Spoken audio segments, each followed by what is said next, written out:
Based on the novel by Herman Melville, Moby Dick is a film from 1956 starring Richard Basehart as Ishmael. Call me Ishmael. Who joins the crew of a whaling ship whose own Captain Ahab, played by Gregory Peck, seeks revenge on the titular white sperm whale Moby Dick. After 60 years, the film has finally been released on Blu-ray.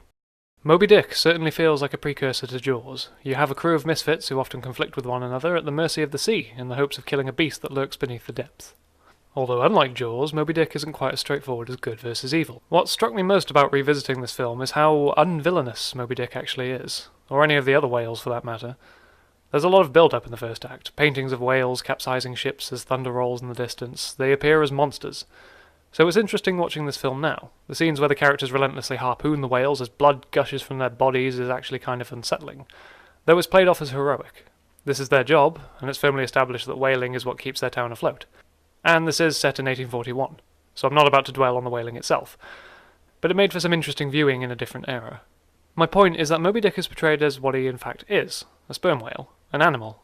Captain Ahab has tried hunting him in the past, which has cost him his left leg, and now seeks revenge.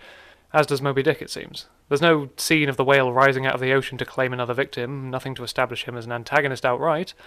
The film portrays Ahab's lust for revenge as completely misguided, so blinded by his vengeance that he can no longer see logic or reason. And I feel that that is the film's greatest strength. There's no good and evil, just two beings, both of which are simply trying to survive, and in doing so have created a personal vendetta with one another.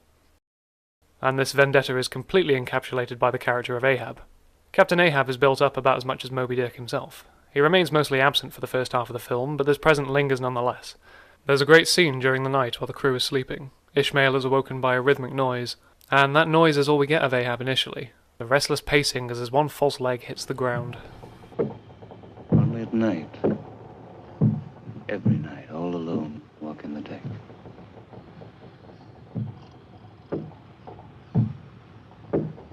And yet, Ahab's first appearance is surprisingly unceremonious. As the crew scrub the deck, their faces turn.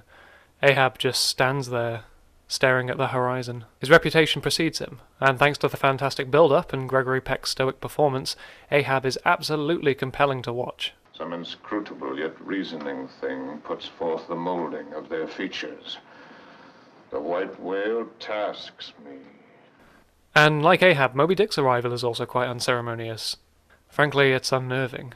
Any of the prior scenes where our characters are hunting the whales, the tone is joyous, the music bombastic, the characters are smiling, it's an adventure. But then Moby Dick's arrival happens in near silence. Music and dialogue are mostly absent. Moby Dick just arrives, and the whole tone shifts to one more otherworldly, strange and unsettling. Moby Dick may just be a whale, but the film succeeds at portraying him as something other.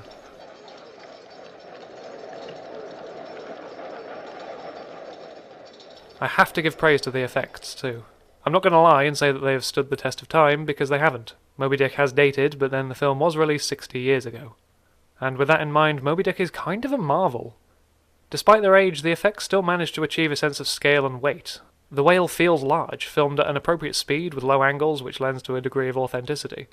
This is no cheesy monster movie, the effects are still good enough to maintain the intensity of the scene. So Moby Dick still holds up well overall.